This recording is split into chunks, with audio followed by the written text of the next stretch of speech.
Hey everyone, this is Darshan again from Darshan Talks. I'm really excited about today's guest. We've got Mark Mincy, and Mark is it's really exciting because he's got a slightly different background from a lot of people I know. But Mark, do you want to introduce yourself, please? I'm Mark Mincy, Executive Vice President of US RX Care. This is the Darshan Talks podcast, regulatory guy, irregular podcast with host Darshan Kulkarni. You can find the show on Twitter at Darshan Talks or the show's website at darshantalks.com. I talked about your background being different. You were just telling me more about it. Talk a little bit more about that. Sort of what as a pharmacist, a fourth-generation pharmacist, working in store ops with Walgreens, and then moved into their managed care division, responsible for contracting with payers to Walgreens, and then on into their PBM. And from there, did a little consulting for about 10 years for large health plans, national health plans, and state Medicaid programs in regards to specialty strategies, PBM oversight, and CMS compliance.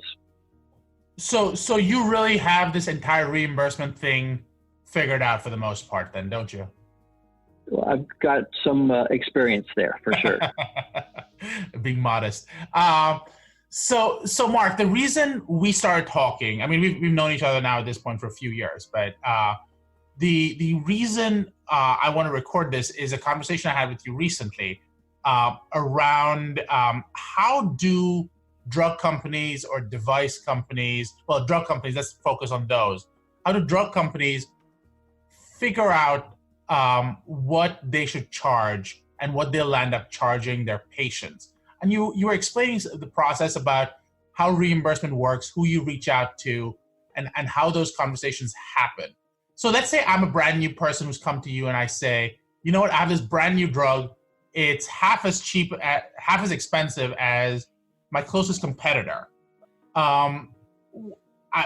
Should I feel like I'm in a good spot and that I have a winning reimbursement plan, or is that not the safest place to be? Yeah, not necessarily. Yeah, right. Not necessarily, due to the way the financials work with the players, that being the PBMs, and of course the health plans are the payer, the end payer for this, because you have to factor in number one, rebates, and what's the net cost. So if your product is 50% less, but there's a 50% rebate in place from your competitor, now you're break even. And then number two, there are also additional class of trade discounts for products dispensed through the mail order or specialty pharmacies, in which that financial model would have to be addressed to give the PBM, which owns the specialty pharmacy or mail order pharmacy, an incentive to replace the current product. So you would, bottom line is, for most specialty, if you're looking for like a $3,000 product, and you've got to have right now competitive rebates are $1,200 to $1,500 per dispensing, and then on top of that, the class of trade additional discounts can range between 5% and 30%. So you're looking to add on between $2,000 and $3,000 to get into that financial model needed to participate typically. So you referenced these different rebates. You spoke about these competitive rebates. You talked about class of trade. Could you talk a little bit about what those actually mean? Do I need all those rebates? So it's two different things. So there's a rebate, which goes back to the payer. So for the largest payer, of course, being the United States government, Medicare Part D, and they require pass-through of those rebates back to the health plan, which again, that's figured into the financial model and the subsidies paid by the United States.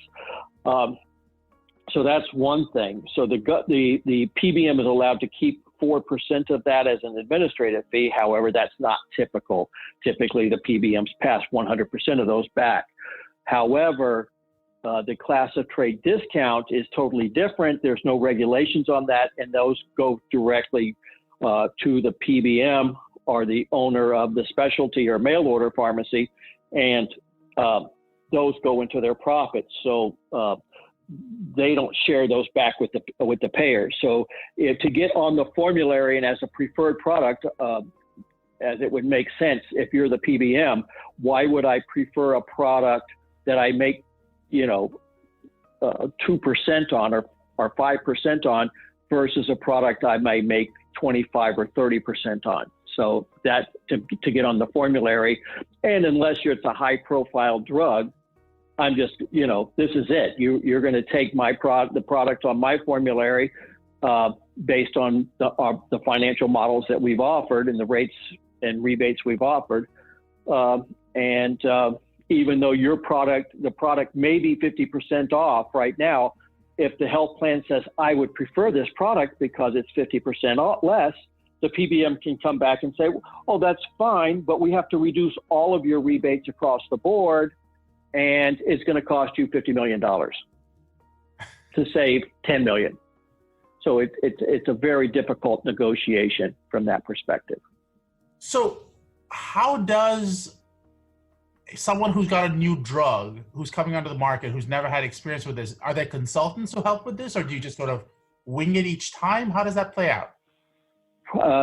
It's a combination of all.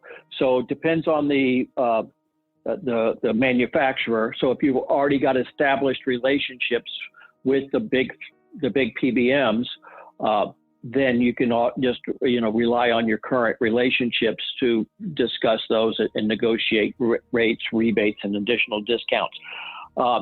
If you're not an established pharma company with established relationships with the big three PBMs, then you can either utilize consultants out there, brokers, or attempt to establish the relationship yourself. Now, you mentioned the big three PBMs. Now, which ones are they, and why do they matter? So CVS is probably the largest. Optum, which is owned by United Healthcare, is number 2, and Express Scripts, ESI, which is owned by Cigna, is number 3, and combined they control approximately 80% of the market. So 80% of the market represents a huge market share. And I would, if I was going to, break it out, I would say 30% to CVS, 30 to 40% CVS, and then followed by Optum and then ESI. And then you do now have Prime Therapeutics bringing up, a distance fourth with the Blues, a number of the Blues plans, and now the new Ingenio with Anthem.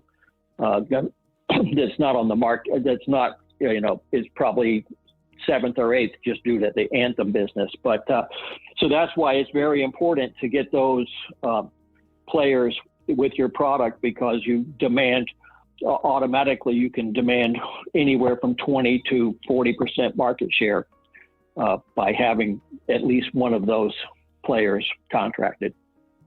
So here's a really basic question from me. One of the big questions that we get and that pharmacists often deal with is this whole idea of DIR fees. And you've probably dealt with that question a million times. Why don't PBMs say, we'll just take the money from pharma companies, or has that well basically run dry? Right. Well, it's not that well's run dry. They're trying to leverage the pharma companies for, again, these additional discounts, primarily for products that they dispense from their mail order or their specialty pharmacies. So, and as well as maximizing rebates, which make them competitive on a spreadsheet. So that's why it's very important to get those players with your product, because you demand automatically, you can demand anywhere from 20 to 40% market share by having at least one of those players contracted. So the DIR fees are just something that's additional and really started to try to help health plans save money on the process, so that the member actually pays more or is credited with less payment, and then they take that additional discount from the vendor, the pharmacy, on the back end, and that 5% or whatever that number might be, but 5% is pretty typical, I would say, is a round number. Now PBMs are starting to take some of that for themselves. So that was, I don't think, the original intent. That was that additional DIR fee was supposed to be split on the Medicare Part D side between the health plan and CMS. However, that's kind of gone out of control, in which now PBMs can charge DIR fees for non-CMS business and just across the board and pocket some of that money, additional money. So if I'm a brand new drug company coming into the market and I'm facing all of these issues, do I have any wiggle room, or I really just have to sort of agree to all these terms and there's not much negotiation that can be had? Like, what's your leverage really? Well, I think your leverage, number one, comes into a few factors. So incidence of the disease. So is this a high incidence, or do a lot of people in the United States have this disease or indication? Number one. Number two, what are the options in your therapeutic class? So if there's a lot of options, or there is a key player that owns the marketplace, such as a Humira, that's going to be a tough road, and you've really got to maximize these financials to get market share.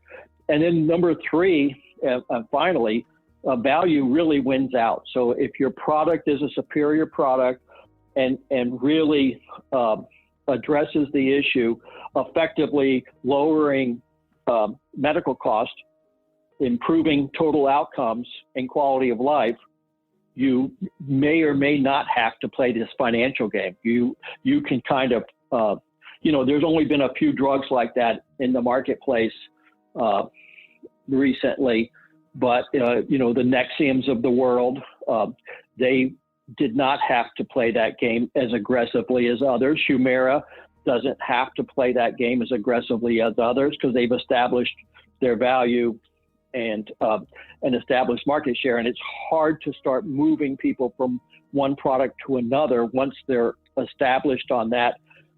And now you affect market share with the current product and now your new product, and you can't maximize the dollars if you're the PBM from a rebate contracting, because it's typically those contracts are based on market share. And if you've got to be at least 90% market share to maximize your rebate dollars. So here's something you opened up that I hadn't considered, and tell me if this is even done. I've always heard about the negotiations happening with the PBMs, but what you raised the idea of is, well, you've got to look at overall healthcare costs as well.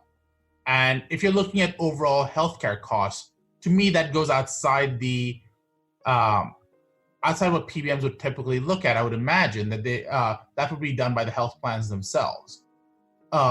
Is that normal? Like, is it appropriate for a company to go, look, my competitor charges half what I charge, but I cause 75% more savings if you include time in the hospital or lab costs or something like that? Is that a conversation worth having? I'm sorry? Yes, of course. And it is conversations that do currently occur, especially if you can save on lab costs, especially products that are hepatotoxic, and Sure. You don't have to have those tests, or you can reduce the incidence of hepatotoxicities. The best example of... Who are you talking to? The best example... What's that now? Who are you talking to? Is it the PBM or is it the health plan itself? Well, So again, you go back, if you've got multiple products in this therapeutic class, most pharma will talk to both, right? So they're going to be pushing their product to incentivize health plans to push for this on their formulary. And if they have a strong enough case, then they can help push the PBM towards that direction. But it's a dual prong. You've got to, because if the PBM, if there's multiple products in the therapeutic class and the PBM has a better financial arrangement with another product, it's going to be very difficult to move them off of that mark. That's going to cost them money. I mean, unless there's a real difference in outcomes, which typically in the same therapeutic class, that's not a common. I'm not saying it can't happen and doesn't happen, but it's not common in that. But like Hep C's are some of the newer of the products like that, because you initially had a Hep C product that only addressed one type of Hep C, and now all of a sudden you've got products that address basically any type of Hep C, and those do have some advantages from that perspective, as well as some of the newer HIV products that, number one, it's two products in one, right? They only have to take one pill to be compliant, and they basically eliminate detection from the bloodstream. So they're effective. It's easy to be compliant, and from a total healthcare cost are fairly economical. And when I say that, from looking at total dollars saved from the hospitalizations and healthcare cost. I mean, I could keep going with these questions. Are there any last comments you want to make about this, Mark, before we wind up this podcast? No, like I said, I think that these types of products, whether it's specialty or diabetic products, have driven the price up substantially, and that if they're dispensed through the mail order or the specialty pharmacy, that you're looking at basically tripling what the actual cost of the product was to make them competitive in the marketplace. Wow. That's crazy, and that's really interesting. Thank you for taking the time. Stay tuned. We're probably going to have Mark for a few more conversations. Stay tuned. This is the Darshan Talks podcast, regulatory guy, irregular podcast with host Darshan Kulkarni. You can find the show on Twitter at Darshan Talks or the show's website at darshantalks.com.